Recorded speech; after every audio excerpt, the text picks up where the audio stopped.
The focus of our show today is part 3 of something we called John Bogle's Vanguard, sort of, if you will, long negative squeeze on Tesla and the S&P active managers. This is Greg for Teslafaninsight. Thanks once again for joining us. If this is your first time, welcome. If you're a repeat visitor, welcome back.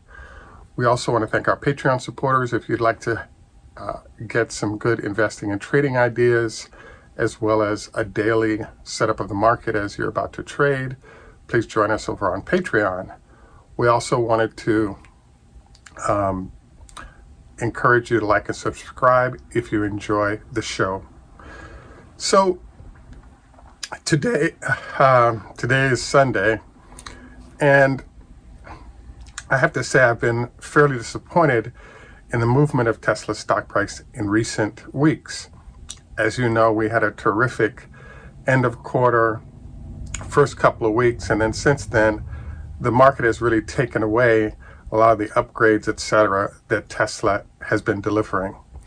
So we sort of have a show that's somewhat dedicated to the S&P 500, and we're kind of targeting Vanguard and how it does the S&P 500 because they came up with it first.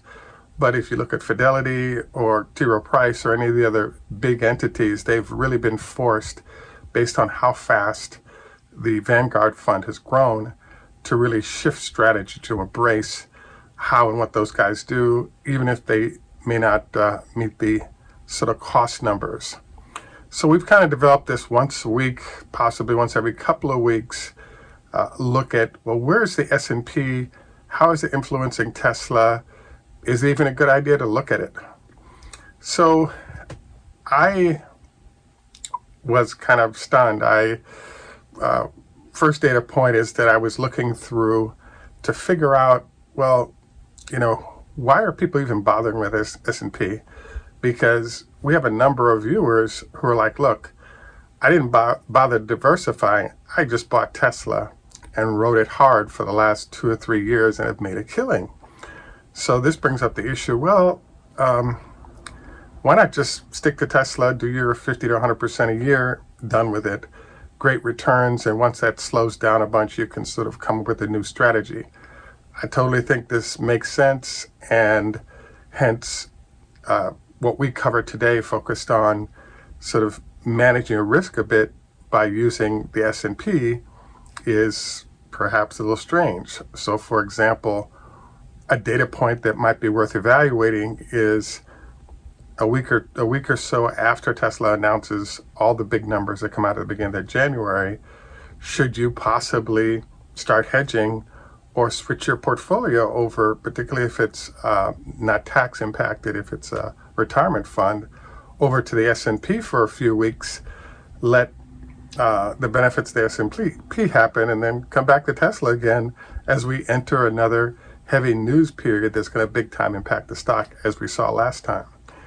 Why would you even consider something like that? And the answer, as you can see, is that if you think about it, we're at $1,240 a share as we 2 weeks into earnings. And as we ended that period and entered what's the market going to do regularly, we obviously saw it's a pretty big dip. A 20% cut in the stock price in that time period can end up being a lot of money if you have a lot of shares or dollars invested in Tesla. So it does introduce the whole idea of, well, if you're not going to hedge and you're really in the long term, which is smart, 2, 3 years, 4 years, way to go, what are other methods one could use? And the S&P is one of the methods people are using to get great returns. So the question I was asking is, man, with all the great money available from Tesla, why bother with the S&P?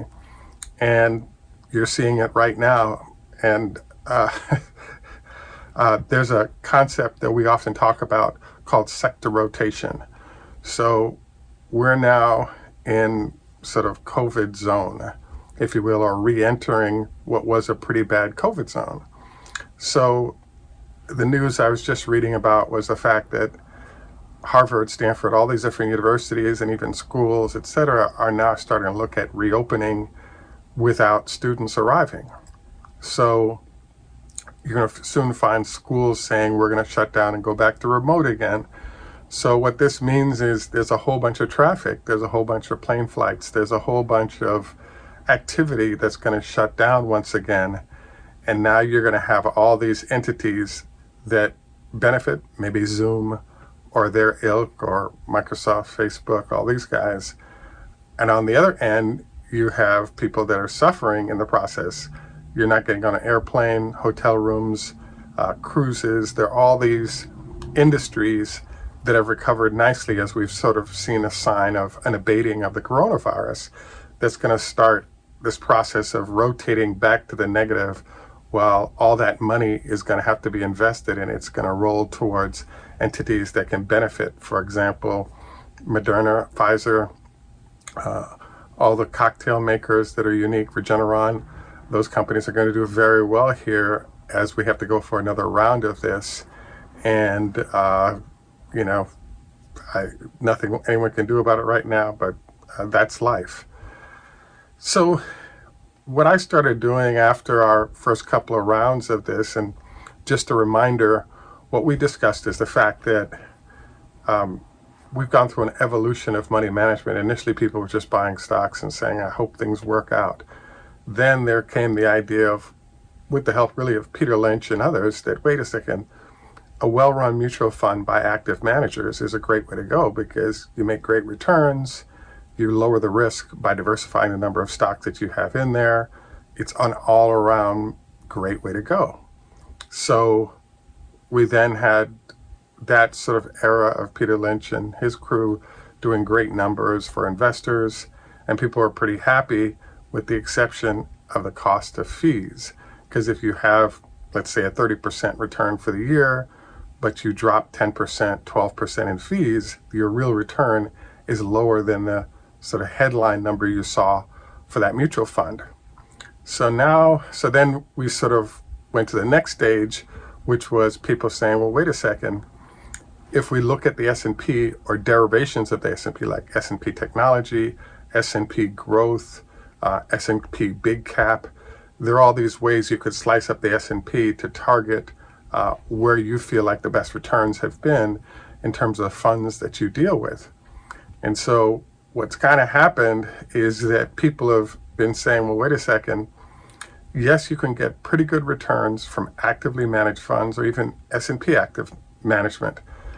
The problem we identified, though, with this is that there's an issue going on there, which is active managers cost more fees, but do they deliver enough difference in performance to validate not just riding with the index fund plan of the S&P? And that gap has really been closing, and we kind of covered that. When a company Tesla's size that occupies such a large market cap space of a lot of different funds moves as quickly as it does, either up or down, the active manager's job is to sort of sit back and maybe not move as quickly, but this can be beneficial if the stock price drops because you're able to buy in more cheaply, which is kind of what's been happening with Tesla recently. There's another aspect to this, though, is that we talked about, which is called a long squeeze. So that means that if in fact Tesla's stock price rises very quickly, so it had in a 2-week period, it had the highest market cap growth in a 2-week period of any company in the history of the stock market. So why did this occur? Because I keep talking about S&P, but there are ungodly numbers of funds within it's appropriate to install Tesla. So that could be big cap growth, it could be the S&P, it could be the S&P 100, the 100 largest companies. There are all these variations, and all of a sudden, once the stock starts to rise, you have robots, in the case of Vanguard, etc., that are like, hey, Tesla's up strong, we need to immediately reflect that in terms of our portfolio. And so then we had this amazing phenomenon where the stock price was pushing up well beyond what everybody thought might occur in a short period of time. And what that was really about is that if you have a situation where the stock price rises rapidly, everyone has to say, okay, we need to get in. And as they get in and a large amounts of money makes that move to Tesla, you now have it feeding on itself, where there's oh, well, the stock price is up and maybe 20 or so percent. We've got to get in now because there's potential that continues to go up. And so you had a cycle going of buyers sort of continuing to buy, not just because there were great fundamentals, which there are, but also because the rising price really forced a lot of players to continue to buy, even if it's really driven by the weighting of the stock. So the new weighting of Tesla compelled more buying, and that really fed on itself for an incredible run for Tesla in a short period of time. So the question is kind of, where are we today? Now, I have to say that I'm biased, and I'll share that now. That way you can blend that into your thinking plan. Why am I biased? Well, I like the idea of being able to pick a great company, a great management team, and they deliver and you make a lot of money. Really awesome. There's a concept that I think Peter Lynch came up with it, but it might have been Warren Buffett, where he calls it diversification. So if you love that stock, respect the company's management and what they're doing, why not stick to a small basket and go for it, rather than diversify and add all these other companies that you may not know that well, and they potentially affect what your return on investment might be. And so there are different schools of thought. My school of thought is, hey, pick some good managements, companies you understand, build up that stuff, done with it. It's your own personal mutual fund, make your money. The problem with that plan, as you've seen, is that this whole idea of sector rotation. So right now, the way the rotations are going, Tesla's getting smashed, but it's not about the fundamentals of the company. It's really about where's the marketplace currently, and we really don't have numbers to support where Tesla's supposed to be at this point. There's plenty of information about number of vehicles sold in China and other things that one can glean to help focus your investing. But in general, you have to say that there are potential problematic variables that will affect the stock negatively. For example, probably every $5 in oil price increase represents a $1,000 increase in the price of any Teslas being produced and sold. How are customers going to react to the price being higher than when they originally signed up? And there's nothing Tesla can do because they've endured higher costs relative to commodities like oil rising in price. So with all these unknowns, these are reasons why the market can drop and then take Tesla with it, even though Tesla is doing great. So what I wanted to cover today as our 4.0 of our Vanguard's competitive advantage is, now wait a second, what happens when the stock price falls? We still have the thing where the computers are starting to roll out of Tesla as its market value declines, and its market value relative to other stocks within S&P declines. So in my mind, we're having sort of a negative roller coaster where as the stock price falls, there's reason for it to continue to fall because its percentage of the S&P is declining, so that a lot of funds, both actively and non-active managed funds, are dumping the stock to get it rightly calibrated. Now, this is a really interesting period. Usually, for sure, you have end of quarter recalibrations of the S&P, but it's hard to tell if this is a great example of a loose squeeze or the opposite as we end the quarter. Tesla's going to come out with its numbers, and there's a raft of information, be it opening new factories, and then third week of January when they come out with earnings. There are all these numbers going to come out. And what has been a rough period for all stocks, including Tesla, could actually turn out into a bonanza if all the numbers come in consistent with what we've seen. And the unknown is what's going to happen with the market, and does it matter if the stock rises on good numbers because the rest of the market is basically trying to crash right now. So there's a lot of unknown variables. this stuff is actually why investing with index funds like the S&P can be a brilliant move, because you have all of this terrific movement, either in or out of stocks, in or out of certain market cap stocks within the S&P. Well, if you're an S&P owner, you don't think about it, because on a daily basis, the whole S&P is evolving to embrace the best structure relative to who has the biggest and smallest market cap information. So I bring all this up to you in general today because it introduces the question, hey, is S&P a good idea? I'd have to say that I really hadn't spent a lot of time in the whole mutual fund S&P study period, because I sort of jumped off of that a long time ago. If you want to learn more, Peter Lynch's One Up on Wall Street is one of the books we recommend that's listed below. And I think investing in general is good. I think there's nothing wrong with diversification. And diversifying through an S&P is not a bad idea, because it really protects you on the downside for companies that are shrinking or hit a big problem and then disappear, and all those funds are redistributed by the S&P into other things, and is done automatically without you having to do so. So I would argue that as I've been studying it, I had a stunning revelation, which was, if you look at the charts for the S&P for this year, particularly in the first half of the year, the S&P was up 40%. Maybe it's given back, 5 to 10% of that over the last few weeks. But, low risk, 40%. You want 100%, but there's a lot more risk involved in doing that. 100% of Tesla looks tastier than the 40% of the S&P. But I think 40% is an excellent return when you consider where interest rates are currently. So overall, I would say that the situation we're in right now is, hey, S&P is really showing off why it's a valid investment technique. And within the S&P, John Bogle and his Vanguard funds sort of leading it, because they're really targeting consumer focus issues like, what are my base costs? Brilliante.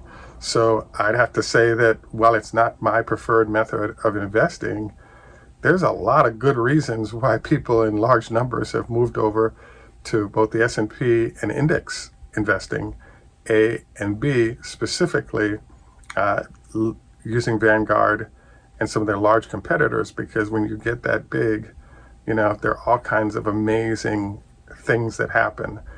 One of them comes to mind because I kind of know a little bit about Vanguard and their sort of investment process. So because they have a large number of both investors in indexes as well as buying individual stocks within their firm, they actually have a situation where they have so many people that they can make more money at Fidelity by trading stocks within the firm before they go to outsiders. So you'll get the outside prices and costs of trading that a firm might have, but by the trading being inside the house, transaction costs are lower. There are all these other benefits that come from size, basically economies of scale. So as a result, if you're an investor in those stocks, you might actually be doing pretty well. So a Fidelity, a Franklin Templeton, a T. Rowe Price, all of these really large managers have economies of scale advantages over smaller firms, as they do the same kind of, if you will, index trading investing, whether by computer or by an active manager. So my answer to our 4.0 here is, man, as we enter this unknown zone of what will increase rapidly in market cap, what won't, I really think that this is another example of the Bogle process bludgeoning competitors, as we talked about in shows 1 and 2. But I think it's still a win for the S&P index process that Vanguard does. Leading example of this execution, John Bogle and Vanguard, and very cost effective and still picking up investors that want good returns without the headaches of actively managing their funds themselves or paying fees to have that done. So I think if what's going to happen, I believe, is a 200 to 300 point jump in Tesla's price over the next 30 days happens, I think that we'll really start to see the power of how S&P combined with Tesla interacts to deliver some really awesome returns. And it will definitely shake up the S&P if we do have this rotation that now comes back to Tesla that Tesla's kind of lost as the market has slowed down. There's a phenomenon, so this formally ends our discussion of advantages, etc., S&P investing under Vanguard and other index funds that are more automatic than active managers. One of the things that is fascinating that's happening right now is, let's say, airlines, cruise ship companies, all these different entities that are now no longer using heavy amounts of oil to execute what they're doing because people have stopped traveling. This should trigger a decline in the stock prices of a lot of oil companies, and in particular, in theory, reduces the amount of oil being consumed, let's say OPEC oil. And in theory, we should have a stock price falling or oil prices falling, which affect the stock prices of 25% of the market involved in this sector. Now, is it possible that the opposite occurs? Well, what if OPEC decides to start reducing production dramatically to try to fit supply and demand better rather than allowing prices to fall while they're still producing at the same amount? This is an interesting point because what we saw was the price of oil drop from the mid-80s down to the late 60s, like $68, $67 a barrel, and now it's back up into the early 70s. And there seems to be a lag time happening between the lower prices arriving and us seeing that at the pump. So I think it's really worth carefully studying in terms of understanding what's happening and what to expect going forward. So I'd have to say another winning zone for the Bogle and Company folks. Just a reminder, we do have some SpaceX shares. Also wanted to encourage you to consider our health tip for today. I happened to run into someone who for 30 years worked for a cardiologist, and her health tip was there's the adult version, which I believe is 200 milligrams of aspirin, but there's a baby version, which is an 80 milligram pill of aspirin. And what she shared with me was that she and her doctor on a daily basis take that 80 milligram baby version of aspirin on a daily basis. And what it does is actually just a little bit of thinning of the blood to assist in blood flow. And I had never heard of this. It is not my suggestion. I just wanted to encourage you to consider talking with your doctor about something like this, because if it actually does work, blood pressure reduction comes from it and some other benefits potentially. But I wanted to get it out there and let you guys think about it, talk about it. And if you are a doctor, and would love to hear your input on this issue. Any rate, this is Greg for Teslafaninsight. Tschüss German, au revoir French, Heathrow Hebrew, Choda Hafez Farsi, Zdravstvuyte Russian, Ni hao ma Chinese, Hey do Swedish, good day our friends in Australia, Arrivederci, Italian, Salam, our friends, Muslim friends, and in Jamaica we say enough respect, walk good, asante in Swahili.